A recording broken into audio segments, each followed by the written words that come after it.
হঠাৎ করে আল্লাহ তাআলা আমাদেরকে ডেকে নেবেন। আর এই টাইমটা খুব দ্রুত গতিতে চলে যায়। আমাদের বয়স বাড়ছে, বয়স যত বাড়ে আয়ু তত কমে, কিন্তু দুনিয়ার মধ্যে অন্য জিনিস যত বাড়ে তত বাড়তেই থাকে, কিন্তু বয়স একটা জিনিস যত বাড়ে তত কমে। সুবহানাল্লাহ, আমরা কি এইভাবে চিন্তা করি?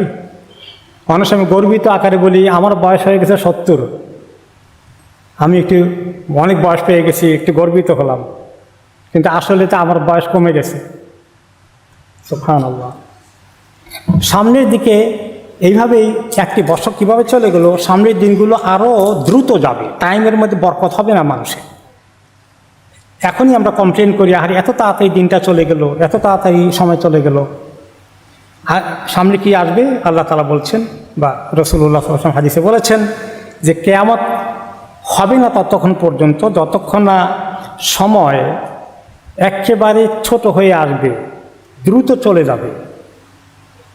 একটি বছরকে মনে হবে যেন 1 মাস কেবল গেল, 1 মাসকে মনে হবে 1 সপ্তাহ না গেল, 1 সপ্তাহকে মনে হয় 1 দিন পার করলাম, আর 1 দিনের অবস্থা হবে মনে হয় 1 ঘন্টা মতো গেল মাত্র, এত তাড়াতাড়ি চলে গেল দিনটা। আর 1 ঘন্টা হয়ে যাবে যে আগুন জ্বালালে এরকম করে যে আগুনের ইয়েটা ফুটে ওঠে, এখানেই শেষ হয়ে যায় কয়েক সেকেন্ডের মধ্যে, এরকমই মনে হবে 1 ঘন্টাকে। তো এই সময় যে দ্রুত যাচ্ছে, এই সময়ের ভিতরেই আল্লাহ তাআলা আমাদেরকে সুযোগ দিয়েছেন কীভাবে আমরা আমাদের সম্বল তৈরি করে ফেলতে পারি আখিরাতের জন্যে। এই জন্য কাউকে ইবনে রাজব হাম্বলী রাহমাতুল্লাহ আলাইহি বলেন, কেউ কেউ খুব খুশি তার বয়স অনেক বড়, অনেক হায়াত পেয়েছেন। তিনি বলেন যে খুশি হয়ে লাভ কি, হায়াত যত বাড়ে তত তো কবরের দিকে যাচ্ছি আমরা, কাজেই গর্বিত হওয়ার কিছু নেই। মুহাম্মদ ইবনে ওয়াসি রাহিমাহুল্লাহকে বলা হলো, কেমন আছেন আপনি? তিনি বলেন, কেমন আর আছি, প্রতিটি দিন যে ব্যক্তি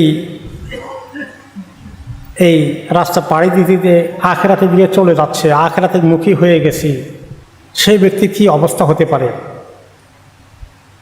হাসান বসরি রাহমাতুল্লাহ আলাইহি বলেছিলেন, আপনি একজন মানুষ, মানুষ বলতে কি, আপনার জীবন, আপনার হায়াত কি, এটি কতগুলো দিনের সমষ্টি। দিনগুলো মাস হয়, মাসগুলো বৎসর হয়, তাহলে প্রতিটি দিন আপনার জীবনের এক একটি অংশ।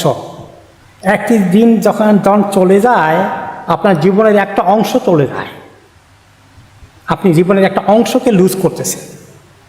এইভাবে চিন্তা করুন। আর আমাদের সামনে যদি কাউকে আল্লাহ তাআলা লম্বা হায়াত দেন ভালো, কিন্তু এই লম্বা হায়াতকে যদি আমরা কাজে লাগাতে পারি তাহলে সেই ব্যক্তি উত্তম মানুষ, যার হায়াত লম্বা, আমলও ভালো। কিন্তু যার হায়াত লম্বা হয়েছে, আমল ভালো না, তার জীবনে দুর্ভোগ ছাড়া তা কিছু হতে পারে না।